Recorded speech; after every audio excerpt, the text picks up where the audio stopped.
everybody. So, new job. I'm very excited. We're gonna kind of walk through this together. This is a complete branding package, identity, environmental design, advertising. I'm basically building all of the assets, both physical and digital, for a car show. And this is going to be really, really cool. I'm super excited about it. This is going to take, obviously, multiple videos, multiple weeks. And so this is going to be a little bit of a series where we go through and brand this thing. So I'm super excited with where this is going to go. I do want to kind of caution you at the scope of the project. There is a lot that is going to need to get done and a lot that will be required. So there will probably be several videos to go through, but I'm going to try my best to organize this by asset and by part of the project so that you can go through and see the things that are pertinent to what you do as a designer or just that are more relevant. So let's get started. So normally the first thing that I'll do is start throwing elements together that really remind me of the feel that I'm going for. So I use a program called Milanote. It's super, super easy, but it's also really good for somebody that's like an OCD designer like me that wants to keep everything ordered and neat and all that kind of stuff. So I'm going to kind of show you my process of where I'll go and find reference and what I want this thing to look like. And really, this is day one of any branding project. This is the first thing that we do. Start grabbing stuff, you know, the best artists steal, right? But steal in a way that they're using it as inspiration, right? And so we're going to put together a style sheet, a mood board, and start building this thing for our customer. And so we've already got a customer profile that has already been provided by the client that gives us a good idea of who our ideal customer is, what they're looking for. Because this is a car show, they're primarily male. Primarily a little more affluent, a little more worky with their hands, and car guys, right? I mean, that's really our audience. So we've got a little bit of that information from the client, a little bit of information as far as the history of the event and past stuff. And so we're going to kind of throw all that in a pot, mix it together, and figure out what kind of style I want to create for this car show that is going to be the umbrella part and really the roadmap for every other asset that needs to be built along. So the first thing I do is start laying things out in Milanote. This is really just like a stream of consciousness thing.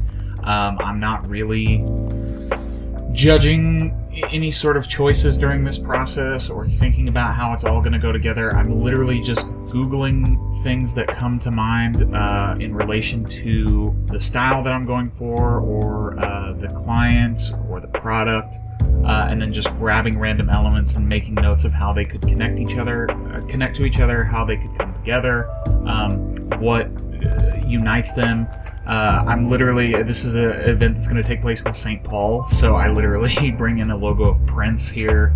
I mean, there's so many things that are just, you really have to free yourself during this process of any sort of judgment or understanding of like how it's going to look at the end and just start throwing stuff together. Now, granted, this is mood boarding during an initial concept, and now I'm going back and connecting everything. So you can kind of see me making notes and drawing arrows and really trying to get this boiled down. My original goal, and we'll see how this works out in a minute, but my original goal was to start with two concepts, just two, that I would develop out. One of them was kind of this modular feel, and then the other one was kind of a location-based, based on the area of St. Paul. And then I'm really narrowing this down and dialing it into two separate concepts, two separate categories, and how they're going to go together. So you can kind of see them broken out here in Milanote.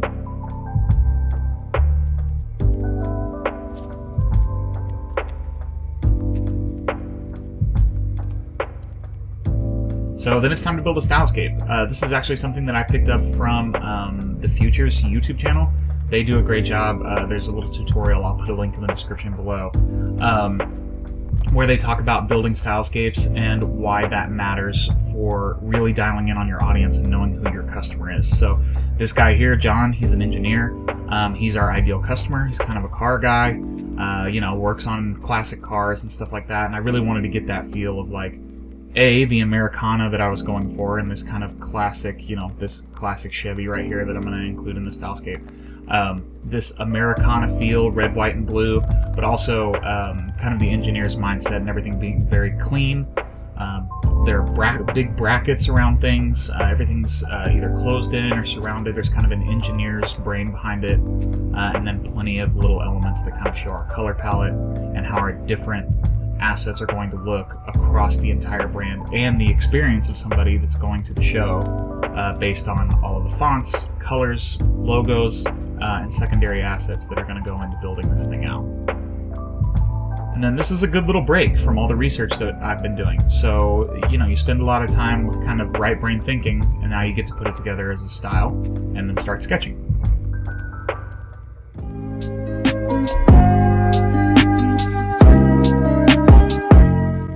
All right, so sometimes this is a easy thing and you end up doing 4 or 5 sketches and find your solutions, or sometimes this is 4 or 5 pages deep that you've got to get and you find a solution. Given the nature of this project, that it is a school project and I'm on a very, very short deadline to get this done, I really wanted to get a lot of the legwork before sketching out of the way, because sometimes when you open up a sketchbook and pick up a pencil, you can spend hours kind of running through a bunch of different ideas and chasing your tail and all that kind of stuff. So I really wanted to get a lot of the legwork done. That's why we went so deep on mood boarding and building a style guide and all that kind of stuff, that I really, really had a good, consistent idea of what I wanted to see in the final logo. So I've got 2 concepts that I'm going to work out digitally and figure out how they, play with an Illustrator and all that kind of stuff. But it just took 1 page. So, like I said, sometimes, and I'm sure in the future when we're making videos about different logos and other design pieces, we're going to end up in a situation where, like, we're 4, 5, 6, 7 pages deep into this book. But a lot of the time, if I do a lot of the legwork in advance and try to knock out style guiding and mood boarding and really dial in how the brand is supposed to feel, sketching shouldn't take that long. It's just building yourself a roadmap to what you're going to do digitally. So, for instance, this is a page of logos that took the better part of 3 days to construct for a conference that I was hired to brand a couple of months ago. There's that full page, there's this full page, and then a couple of pages of lockups also. Another one that I designed for a restaurant. Page after page. This is 1, 2, 3, 4, 5 pages of logo sketches, and really trying to get this tight. It really depends on the nature of the project. For me, if it's something that I'm on a very short deadline, or it's schoolwork, then it's coursework, then I will really try to dial in a lot of the getting the feel and the vibe before I turn to a sketchbook and start drawing, 300 or 400 things. So let's move into Illustrator and digitize this thing. So the first thing that I'm going to do when I jump into Illustrator is lay these sketches out, cut them out from the overall picture or scan that I've taken of them, and then lay a grid over them, because we want to make sure that everything lines up and is kind of aesthetically pleasing to the eye. The first concept that I wanted to explore was this sort of enclosed racetrack, heavy type. I really had this feel that the best solution here was something modular. Creating something that it would contain the logo in the main usage, but then in other usages it would contain other things. And that just didn't sit very well with me, the way that it was coming together in the racetrack. So I wanted to play with some impossible shapes. There is a name for this square. I forget what it is, but this is an impossible shape. It can't exist in real life. It can only be drawn. And so I wanted to play with that and see if maybe there was something in there where I can make it a track or interlink them, put some cars on it, like a car tunnel, any of these things. Give it a little bit of space. I cut it in half, flipped it on itself. I mean, this is the flexibility that Illustrator provides. And as you can see, as I'm working, I'm copying and I'm pasting. I'm moving from iteration to iteration, so I can always go back and grab an old thing that I liked. And then again, I didn't like that, so right back to the modular feel. I'm trying to incorporate closing everything in and keeping it in a tight space. I knew that the flexibility that modularity would provide me, but also that overall engineered feel and very tightly organized feel. I thought that maybe I could get something out of this concept. And that impossible shape, I really wanted to make it work, but I just couldn't find a good reason within the brand. So then I had this idea of, okay, well, these people are enthusiasts. They are drivers first. I mean, yes, they work on cars, but they work on them so that they can drive them.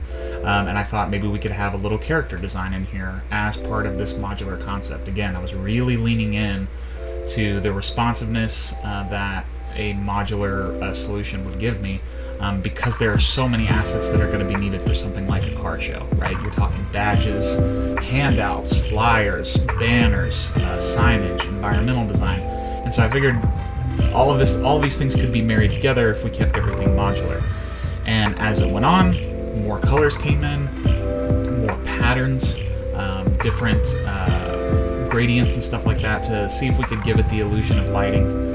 And it started coming together. We really started to get a little break out of this shape, but sometimes when you come up with a concept inside of Illustrator, there's a lot of cleaning up that needs to be done before you have a final concept. So again, I like the stripes, very kind of Americana, adding a little detail to it so that it really stands out, and this was the modular concept we came up with.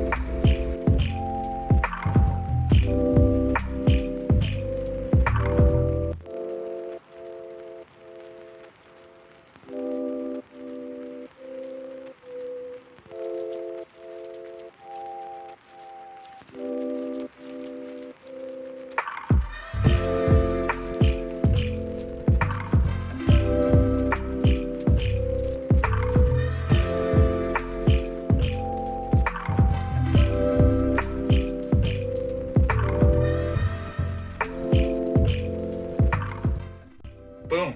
So there we go. Sometimes these ideas just come like randomly and organically, but now I think we've got a good solid starting point for the logo and being able to do things like I wanted to at the start in sort of a modular way. So each additional asset that we develop for the show will have a modular quality to it. It'll kind of go together in these small boxes that contain everything. And I think it's going to give everything a very cool, modern style, but it also gives it sort of a well thought out, well planned, like sort of an engineered quality as well. So it took all day, but I think we found a cool solution. All right, so turns out I'm not happy with the mark that I came up with yesterday, as is the struggle with I guess designers in general. So now I'm rethinking of ways to solve this problem. So we're back to the sketch pad. To be honest, I think I tried to take a shortcut by not sketching as much as I probably should, and it did not work out for me. So back to the old drawing board. So I came up with this concept of knocking out some negative space in the head of a wolf. St. Paul, Minnesota specifically, has a big affinity for the timber wolf, and that's a huge symbol in the state and specifically in the St. Paul area. And so I thought maybe I can use the negative space to make this wolf stand out with a silhouette or a knockout of a car driving on like a winter night. So you've got kind of the tire treads and the snow that make up the neck of the wolf, and we've kind of fused two concepts together, and this was my 5th, 6th, 7th, 1000th idea, I don't know, but it finally came together, and adding all the colors just really makes it pop. And the thing to think about is, even when you feel like you've got a final concept, sometimes it needs these little touches. So I added these couple of little stars over the eye and as the period. Much better. Much better. I feel so much better.